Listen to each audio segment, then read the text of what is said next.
एक सच्ची कहानी जिसमें एक ऐसी जेल से 3 कैदी भाग जाते हैं जहां से भागना नामुमकिन होता है और किसी को भी कानो कान खबर नहीं होती। आखिर ये कैदी इस जेल से कैसे भाग पाते हैं, आइए देखते हैं। तो कहानी की शुरुआत होती है 1973 में, जहां अफ्रीका में काले और गोरे लोगों में भेदभाव किया जाता है। यहाँ के गोरे लोग काले लोगों पर अत्याचार करते हैं। गोरे लोगों के पास पूरी आज़ादी है और काले लोगों को दिन दहाड़े मार दिया जाता है। वही हम टिम और स्टीफन को देखते हैं, जो खुद तो वाइट्स हैं लेकिन ये दोनों ब्लैक्स के लिए लड़ते हैं। ये दोनों सड़क के बीच में एक ब्लास्ट करते हैं जिसमें से पेपर्स निकलते हैं जिनमें काले लोगों को अपने राइट्स देने का मैसेज होता है। लेकिन इन दोनों का प्लान फेल हो जाता है। दोनों को यहाँ की पुलिस पकड़ लेती है। यहाँ की सरकार इन्हें ब्लैक लोगों के लिए लड़ने पर दोषी करार देती है और दोनों को 12 साल की जेल हो जाती है। स्टीफन कोर्ट से ही भागने की कोशिश करता है लेकिन वो यहीं पकड़ा जाता है। इन दोनों को अफ्रीका की सबसे खतरनाक जेल प्रिटोरिया में भेज दिया जाता है। इस जेल से आज तक कोई भी कैदी भाग नहीं पाया। जिम जब यहाँ की सिक्योरिटी को देखता है वो समझ जाता है कि ये जेल बहुत मजबूत है। जेल में अब इन लोगों को अपने अपने सेल में डाल देते हैं। अगले दिन जब ये खाना खाने के लिए जाते हैं तो उनकी मुलाकात डेनिस नाम के कैदी से होती है जिसे उम्र कैद की सजा हुई है। ये दोनों डेनिस को बताते हैं कि हम यहाँ से भागने वाले हैं, हम इस जेल में 12 साल नहीं गुजार सकते। डेनिस इन्हें बताता है कि इस जेल से भागना नामुमकिन है। इस जेल से आज तक कोई भी भाग नहीं पाया। इनके पास अब लियोनार्डो नाम का एक कैदी आता है।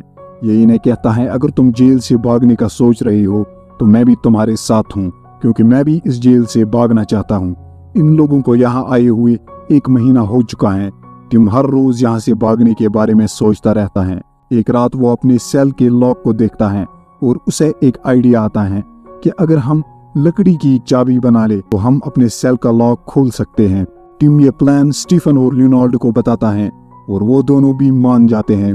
अब खाना खाते टाइम लियोनार्डो अपना खाना जानबूझकर नीचे गिराता है ताकि गार्ड उसके पास आए और टिम सेल की असली चाबी को देख ली। टिम चाबी को गौर से देख लेता है और इस चाबी की ड्राइंग पेपर पर बनाता है। टिम यहाँ के वर्कशॉप में काम करता है और यहाँ से कुछ लकड़ियाँ चोरी करके अपनी सेल में लाता है और हर रात सेल की चाबी बनाने में लग जाता है। फाइनली टिम अपनी सेल की चाबी बना लेता है। जब टिम इस चाबी से दरवाजा खोलने की कोशिश करता है तो दरवाजा खुल जाता है।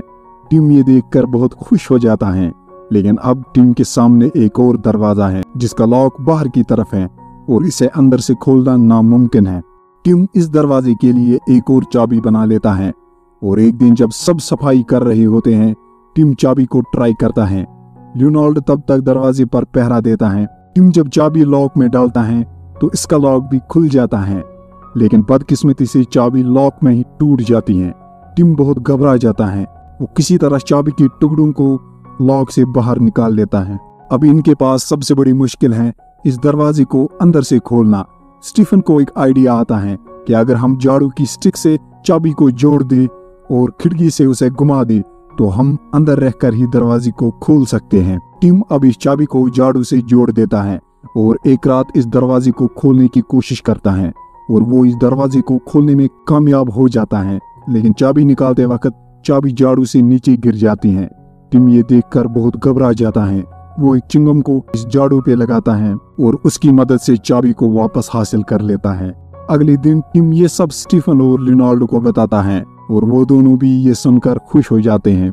इस जेल में बहुत दरवाजे होते हैं और यहाँ से निकलने के लिए इन्हें सब दरवाजों की चाबियां बनानी होंगी। इसलिए रात को ये लोग अपने अपने सेल से बाहर निकलते हैं ये देखने के लिए कि हमें कितने दरवाजे खोलने होंगे। तभी यहाँ एक गार्ड आता है।